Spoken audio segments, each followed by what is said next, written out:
Hi, welcome to Weekend Review, where we look at some of the big stories from the previous week and some of the stories we have coming out over the weekend. I'm joined today by Nolan Clay from our Watchdog desk.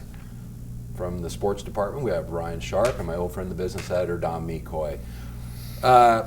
Nolan, we had kind of what may be the final chapter, maybe not, in a really sad story, a sordid story involving a state lawmaker, Ralph Shortey, sentenced this week. Go back and tell us from the start sort of what's happened in this case. Who is Ralph Shortey? Why is this case so sad in so many ways? Well, Ralph Shortey was a Republican who, South Oklahoma City. He won unexpectedly in 2010, I think. And he was a little odd, but he represented the district hard, and then it turns out he was leading a double life, and he had even acknowledged it at his sentencing. He lived a double life of sin, and he apologized profusely. But what happened was that he was getting on Craigslist. He was seeking casual encounters, sexual encounters with young males. The younger the better, although he did put legal. And he had a rendezvous. Now he's got a wife. He's got a high school sweetheart. Had 4 children. One pretty much a baby. And then he goes to this hotel in Super 8 and more early on in March 9th of 2017. And he picks up this young man that he's known for a year.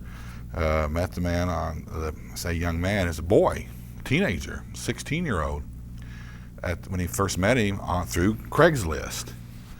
And they'd had sex once before, the boy said, the victim. And this night, they were texting back and forth, or kick messaging.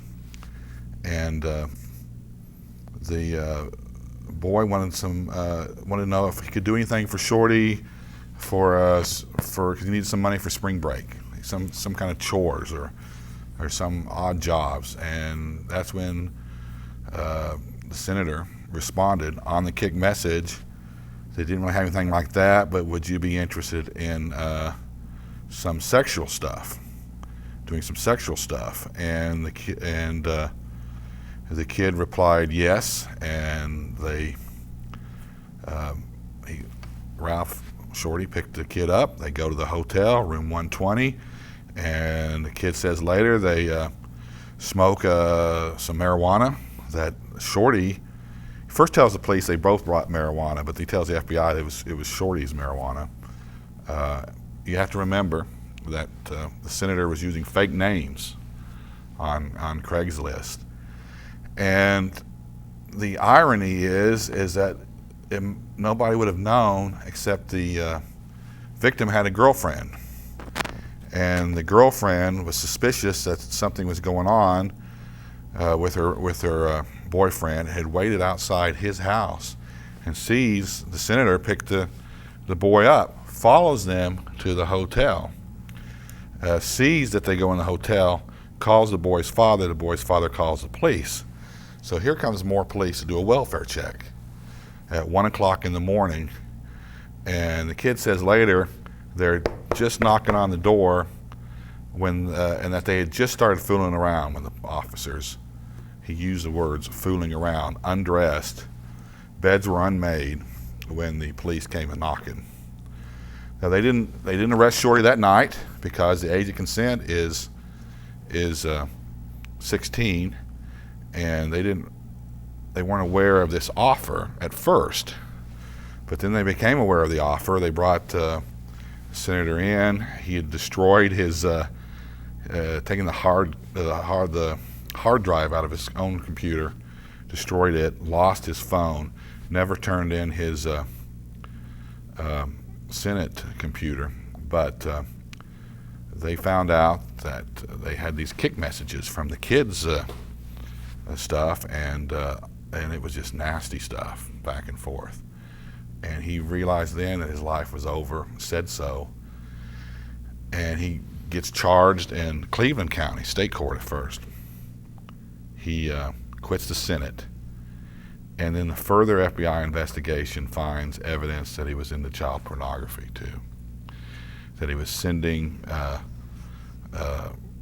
pornographic videos that are out there involving young girls and a young girl rather, and young boys. He also was soliciting teenagers to send him videos of themselves having sex, and he asked the victim to send photos of of the kid's genital areas, and so he gets indicted eventually with child sex trafficking and in federal court, and charged with child pornography. 3 counts. He makes a deal, but in federal court, deals don't really mean much, except it kind of determines the minimum. The minimum he faced was 10 years. The prosecutors agreed to drop the child pornography, but the judge could still consider it. So he comes to sentencing, and as soon as he pleads guilty, he's in jail in Grady County awaiting sentencing. And he shows up. He's lost 70 pounds. He's in his orange, and he has a long statement where he apologizes to everybody.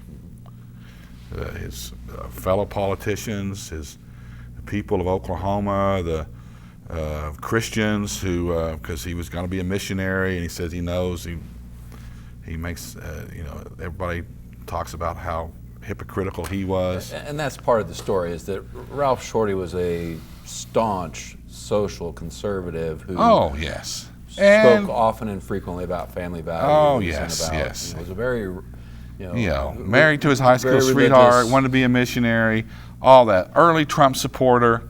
I mean, it was just, the hypocrisy of it was just flabbergasting. But then the sentencing this week, there was more sadness that sort of emerged that until now had really not been discussed much, which was Ralph Shortey's own upbringing. Talk a little bit about that and what came out at his sentencing. Well, I mean, his wife's divorced him. He doesn't have any income, and it turns out that his defense attorney reveals that he had a life of childhood of poverty, that he doesn't know his father. His mother had some drug and alcohol issues. After a baby boy died, apparently, is when she started getting into it. She had a string of not so nice boyfriends and significant others, and he lived on a reservation in South Dakota for a while in extreme poverty. Was beaten, sexually abused. They didn't go much into that. They moved to Oklahoma at some point. His stepfather here is mean.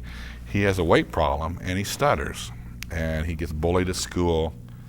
And his defense attorney, who did a pretty good job, Ed Blau, said he overcame all that. And that's kind of what makes it even more tragic. Yeah, to overcome overcome a business owner. Yeah, he'd actually become a very powerful figure in the state Senate. Yeah, well, I mean, he was well known.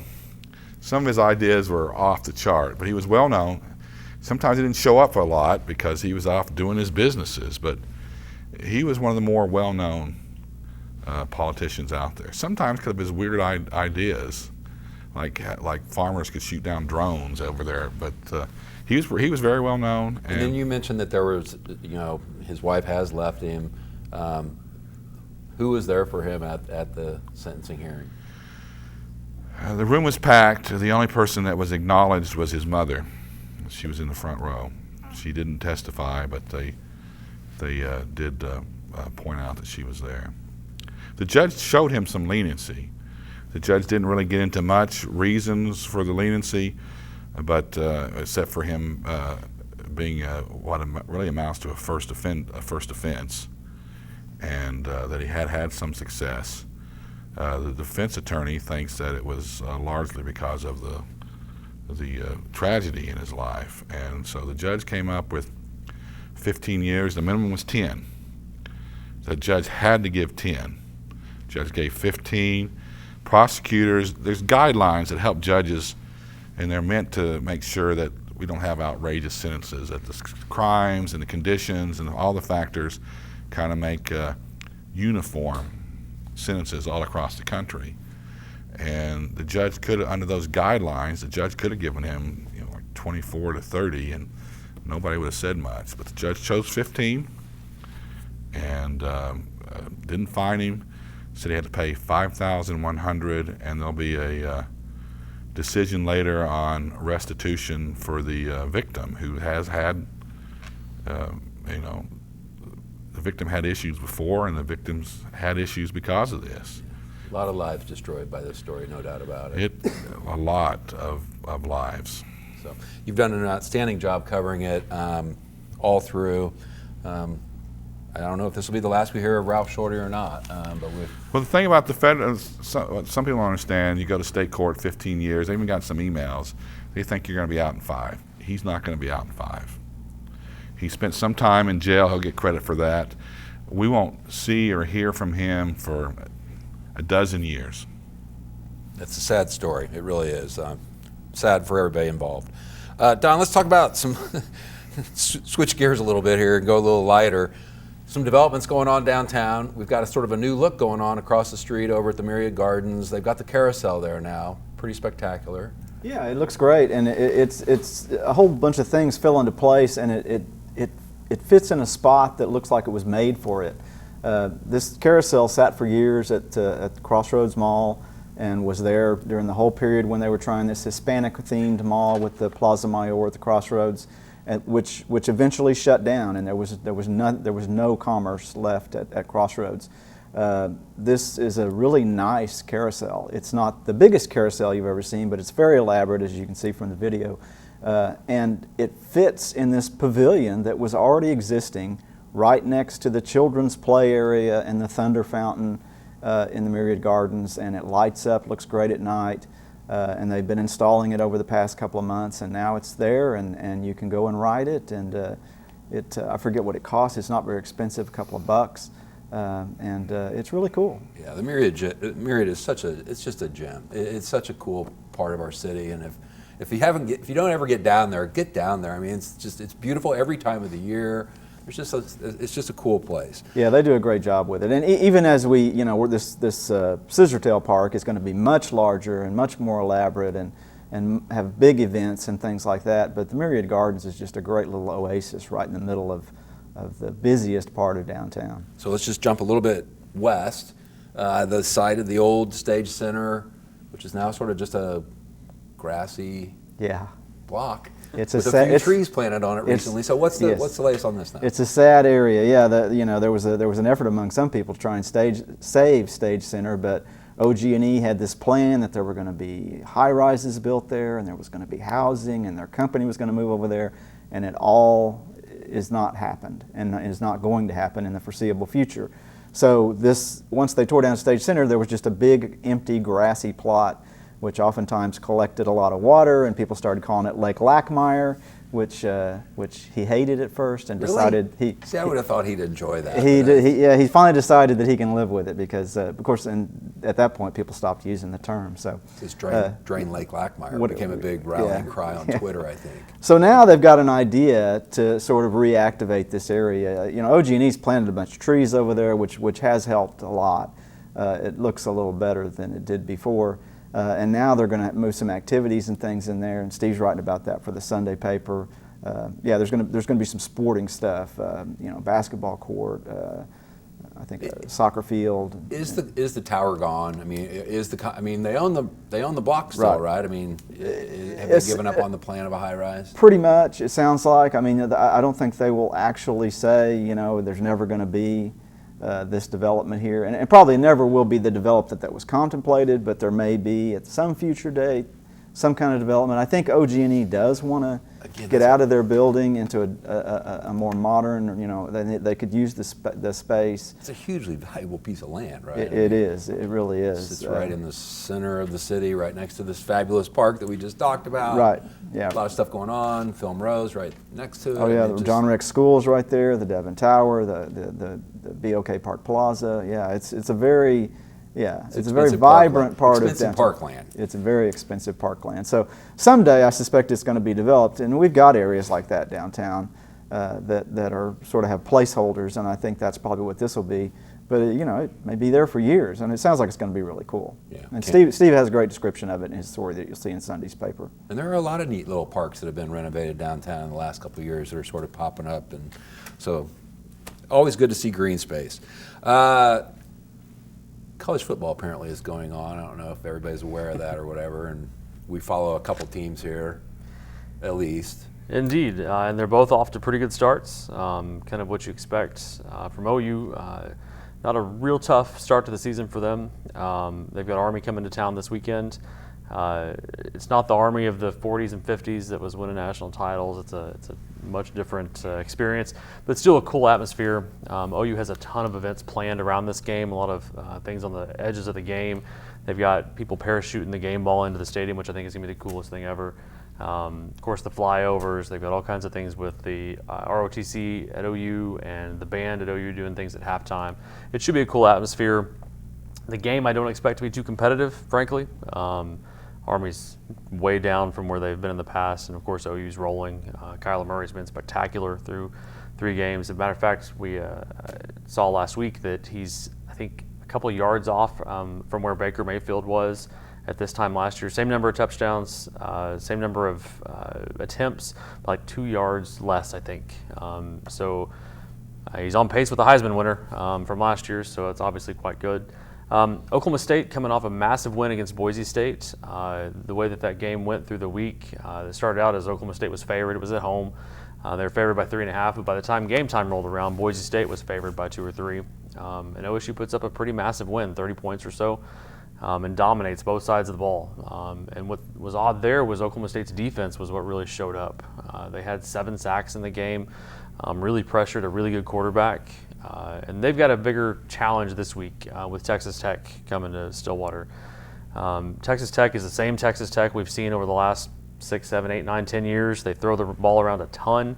They've got a freshman quarterback that threw for 600 yards last week, 5 touchdowns, is really good. How many points did they give up? I'm just curious. That's the thing. It is Texas Tech after They're still all. giving up 40 points a game. Okay. So if OSU can score and limit Tech's offense just a little bit, they should be fine. OSU's still favored by 12, 13, 14, something like that, I think. So it should be a more competitive game than what we've seen in Stillwater the last couple of weeks. But just because Tech's going to put up some points, they're going to score theirs. It's just a matter of whether or not Oklahoma State get the same pressure against Texas Tech that they did against Boise State. So. Well, we would usually this is where we would talk a little bit about K-State, but we're not. You mentioned Baker Mayfield. Well, I was going to say there is a young NFL quarterback who is tearing it up. I was wondering that what happened to him. Patrick Mahomes, but we'll talk about Baker Mayfield. How's he doing? Thursday night, Cleveland plays the Jets in Cleveland. Start of the game, Cleveland's been starting Tyrod Taylor the first couple of games of the year to varying levels of success, mostly not very much. Tyrod Taylor starts the game and just looks atrocious. I think he had 17 yards through the first quarter. Cleveland's not moving the ball. Tyrod Taylor gets hurt right towards the end of the first half. In comes Baker Mayfield. He takes the field. The crowd in Cleveland goes bananas. All he does is kneel on the ball because it's right at the end of the half. They come out the second half, and Baker does what Baker does. He leads them down the field. I think they end up punting on the first possession. No, they got a field goal. Punt the second possession, and then after that, it just looked like Baker Mayfield from OU, marching down the field, making ridiculous throws. I think he ended up completing 17 passes and probably should have been closer to 20. He hit guys in the numbers that they just dropped passes. But anyway, he leads Cleveland to their first win in 600 and something days. I think Christmas Eve 2 years ago was the last time they'd won a game. And so it's Baker's big man on campus on an NFL stage now. Yeah. I like on Twitter how people are saying it's hard to cheer for somebody in orange. But it was crazy. Learning. You had a whole lot of people admitting last night, myself included, that they watched way more of a Cleveland Browns football game than they ever had in their life because of Baker Mayfield. Pat Mahomes. I'm just going to say Pat Mahomes. Hey, they play each other. That's going to be. They play each other in Kansas City here in a few weeks, and so you've already got people saying that these two guys are the best quarterbacks to come out of the Big 12 ever already. And that includes Sam Bradford and guys that have had fairly lengthy careers, but they're already saying that these two guys are the best Big 12 quarterbacks to play in the NFL. There was one game I just remember watching Patrick Mahomes in college. I can't remember who they were playing, but it was Texas Tech, and he threw for like 700 yards in a college game. It's just like, he's are Oklahoma, you I kidding think me? is It was that it was OU. Was it OU? Yeah, and he's Okay, not doing it's much just like, different. Are you kidding me? He's not doing much different with the Chiefs. He's already got 10 touchdown passes. He had He looks more, incredible. more touchdown passes last week than incompletions. Yep. That's unbelievable. I mean, 6 touchdown passes. It'll be a 5 lot of fun when incompletions. those two meet up here in a couple weeks. Yeah, we have the same problem Texas Tech has, though. No defense. So, anyway, great stuff. Thanks, everybody. We give it every day. We have a great website, newsok.com. You can even tailor that website just to get the news that you want. We throw the paper 24 or 365 days a year. Pick it up. Check us out. We'll see you next week.